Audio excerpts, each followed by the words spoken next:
All right, guys, welcome back. So in this video, we're going to be talking about tables and setting a pretty small one up. So with tables, you want to use it for a specific purpose. Things like maybe schedules, um, collecting data, maybe like a list of names, demographics, like names, first name, age, um, a wine list. Just be creative with it, and you don't want it to be a part of your website a part of the structure of your website. Back in the day, people used to create websites as tables, and it would just be a mess, and it was super hard to deal with. So when you're creating a table, you want it to be specifically for like a certain area, like I said, like a calendar, a wine list, you know, something that's showing data or things like that. So what we're gonna do is we're gonna put. I thought there was something else I want to go over with you in the. Oh, okay.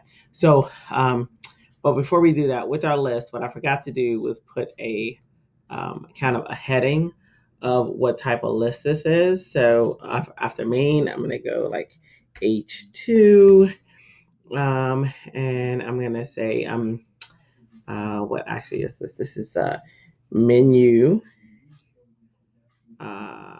menu items. I don't know what in the world that L came from. So I'm going to save this and then preview it and see what it looks like. There we go. I think I lost my preview page. I got a lot of stuff going on over here in my other window. Let me refresh this again just to make sure. Real-time preview, Chrome, and there we go. Okay. So now I have menu items so that I'll know exactly what is in that section, what the purpose of that was. And these are menu items. Okay, sweet. So next I'm gonna build a table, a tiny table, probably inside of a side. So let me go back. Let me make sure I have W3 Schools open because we all know that that is our textbook. All right. So W3 Schools, I am in the section that's right above this that talks about tables. So um, table makes sense that the table tag, open and close table element, would be what the table sits inside of. Inside of the table, you have rows, and each rows are um, have the TR tag for table row. Um, each header has a TH tag for table header. So the more you think about it, kind of makes sense. And then all the data inside of it will be the TD tag, which is for table data. Um, just also note that anything you put in table header has automatically has a style of bold and center to it. And anything you put in data is going to be regular and left align. All right. So that being said, let's go ahead and get started. So we're going to put our table inside of our aside area. So I'm going to highlight the word aside, and I'm going to open it up and then tab in so that I have some room. So I said that everything you put in here, you have to have that table, right? Open, close. Go ahead and open up table. And then inside of here, anything that I want, I need to make sure that I have the table row. So for each row, so this is what this is pretty much for. So each row, that's what the TR tags. So now inside of the row is where I'm going to put the information that I want to go in that row. So we said TH for table header, and maybe I'll say, you know what? I'm going to go with the W3 schools. So first name, because maybe this is party host or something like that, which is in the wrong order. If I wanted to be party host, I would probably have this up top, but that's okay. Order doesn't matter right now. This is just a demo. All right, TH. Don't think it doesn't bother me. It does, but I'm going with it, guys. I'm going with it. All right, last name. Oops. And then another header is going to be age. So this is the stuff that's going to appear at the top. Oops. Um, this is the stuff that's going to be at the top. You know what? I might just put roll, since this is for a the festivities. So I'll put roll, so you can contact this person, and this is their role. So if you wanted to do things like, even say you want to take it further and put like email or contact or email, you can put email. So you can have as many as you want. So just note, this is the row, and this is all the information that's inside of that row. So if you have 4 in this row, then your data, you're going to have 4. Okay. Hopefully that makes sense. Let me save that so you can see what's going on with it so far. Refresh. Did I not save? Are you not entertained? Let me see. Oh, we're not going to say anything. I don't have any data in there yet. Hang on. All right. So let me move that down. Yes, I do. Okay. So we have, these are the rows right now, right? So we have our first name, last name, role, and email. As a matter of fact, I'm going to put these two together because it's given the space, and the space is looking like, like it's not one unit. Hang on. Okay. But it doesn't really matter. When we put the table in there, we're going to separate it anyway. But to me, that looks a lot better for now. All right. So I'm going to move that over.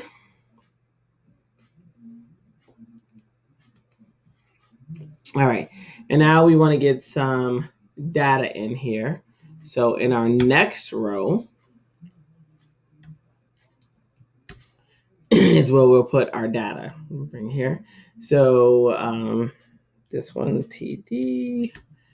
I'm going to say, so first name, I'm going to say Catherine. Okay. Oops. Catherine. Then I'm going to add another TD, more data for the last name. I'm going to say Bell. I know that's my famous, but that's okay. Catherine Bell, and I'm going to say role, host, and I'm going to say email, Catherine C. Bell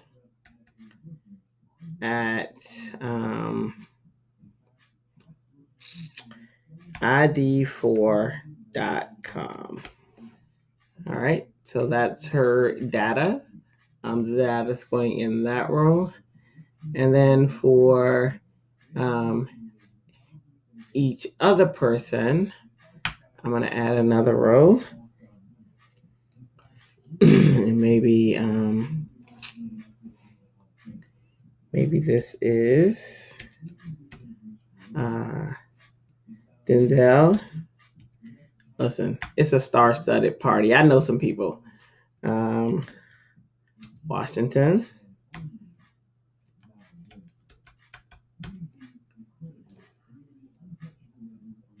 He's going to be headliner.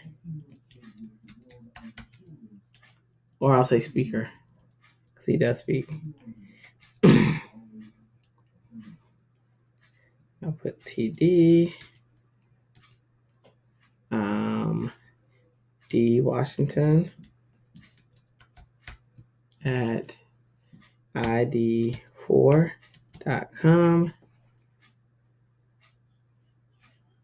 And if I want to put another one, I could. I'm going to stop here though. I'm going to save this, and I'm going to go over here and preview, and you'll see how it's already coming together, the table here. Now, what I also can do is, and we already learned this last week, so we'll go ahead and do it this week. I can add a style attribute to the table itself.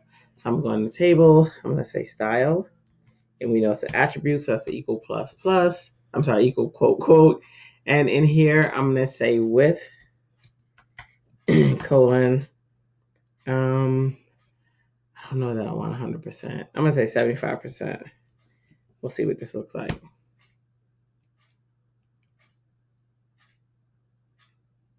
Oops, why don't I put the save?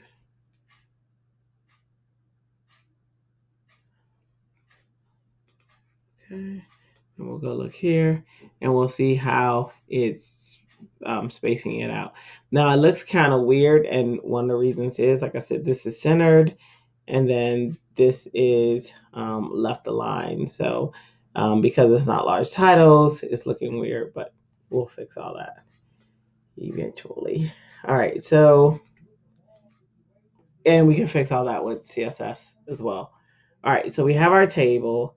If we wanted to add other things to it, like say borders, or we wanted to style the borders and stuff like that, we can.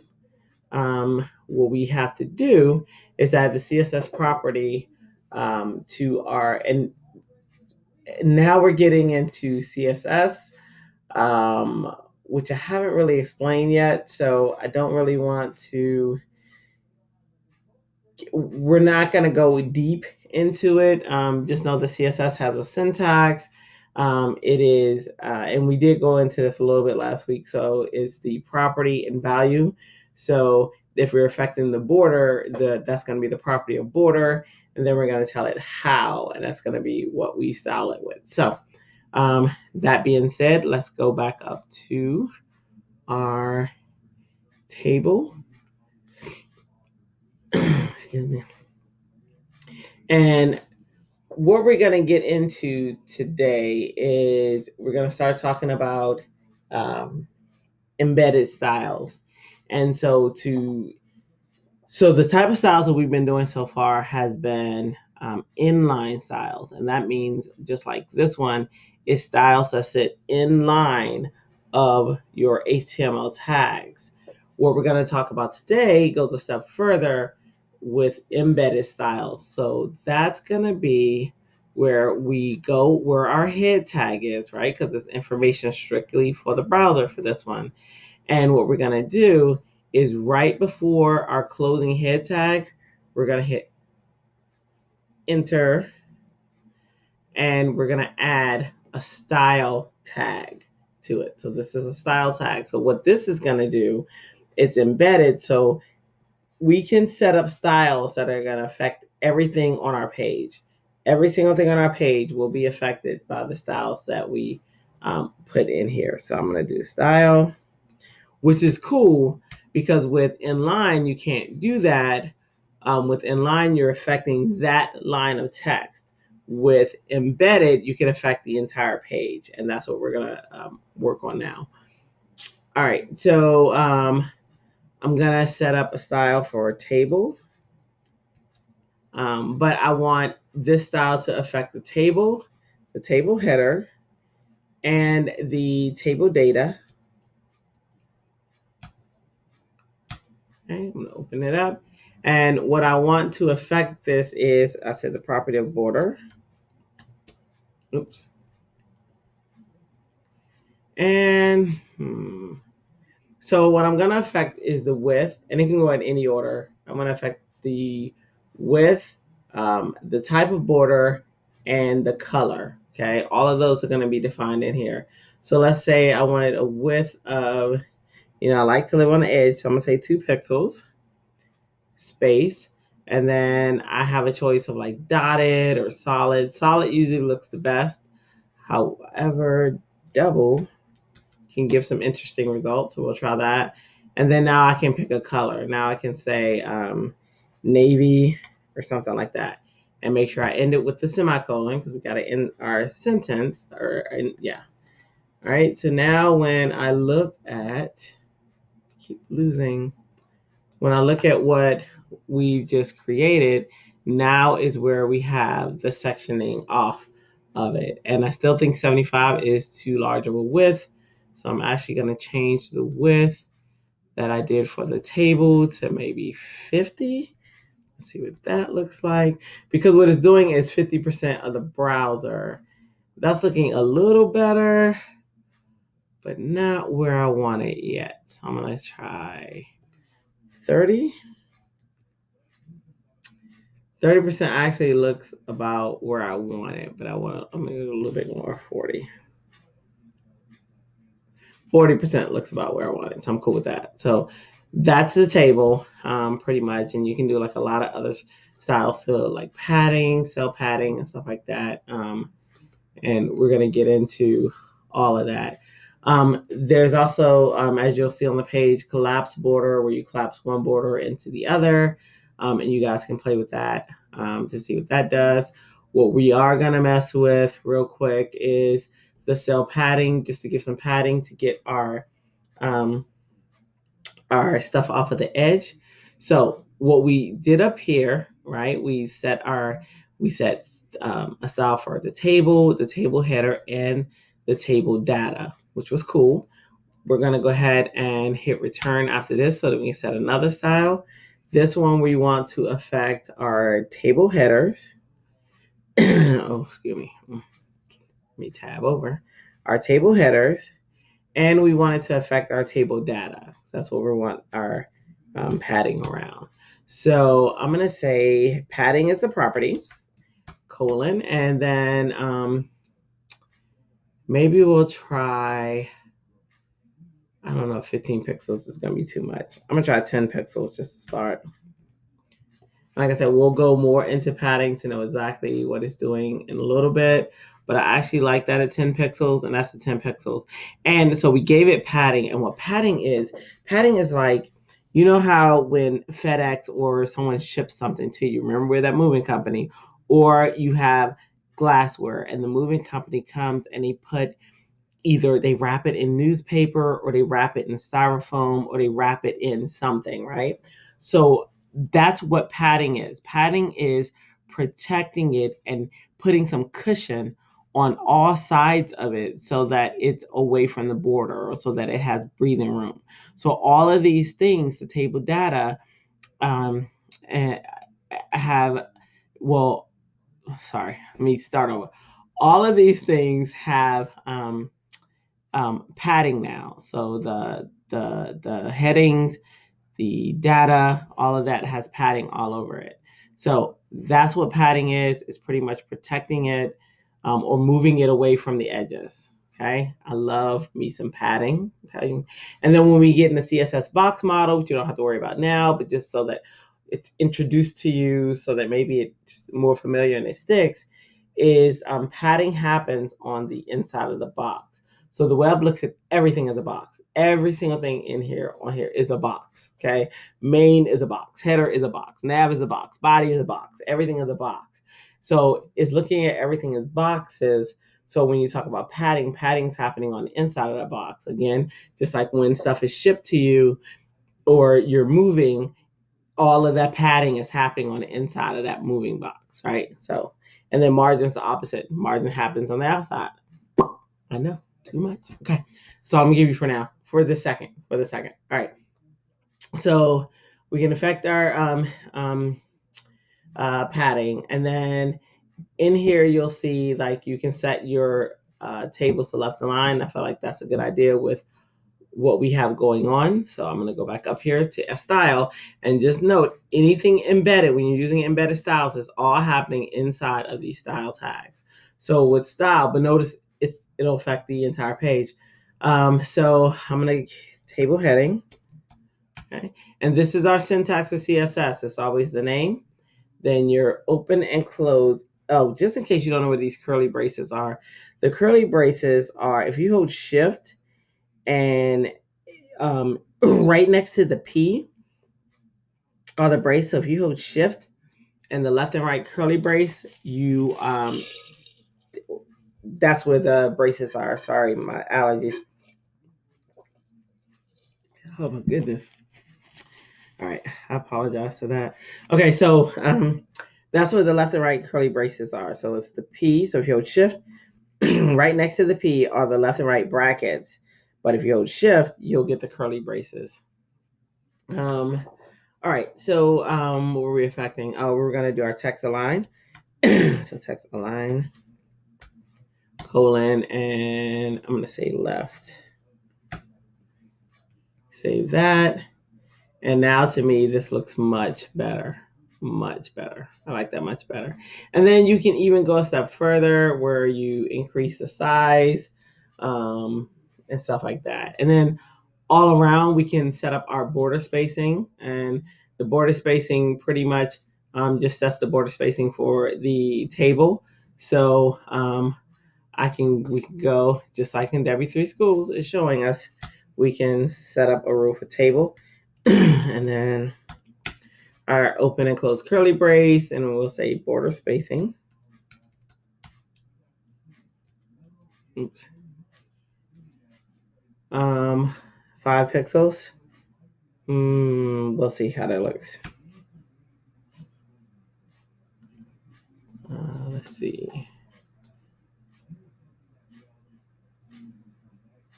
This is how it looks so far. So I'm not quite sure. See how crazy we get. Yeah, it looks kind of crazy. I'm gonna go with maybe 3 pixels. Yeah, I think 3 pixels looks a lot better. So this is it at 3 pixels. At 10 pixels, it was looking crazy. 3 pixels. I'm happy with that. All right. Let me see. And then you guys can go through and you can span many columns. Let's say you wanted um, the telephone number to span 2 columns. You can span many rows. You can add a caption, and all of that. And all that you'll see at W3 Schools. But pretty much what I would be happy with, if you guys turn in a table with your assignment, that even looking as simple as this, I do want to see you go a little further and read some of the stuff, but tables aren't super. They're welcome as long as you're using it for the right purpose. So that's all I'm gonna go over with tables. You guys feel free to dig in deeper. Like you can set background color, you can define like your styles and stuff like that. And you guys are welcome to go further. I'll probably go further on my own, just because I like to show you guys the site when I'm done with it. But yeah, I want you guys to play, explore, and learn more. And you got this awesome book that's right here. All right, so that's pretty much it on tables. In the next video, we'll go over block and inline, and we'll see how far we get. So I will see you guys in a few.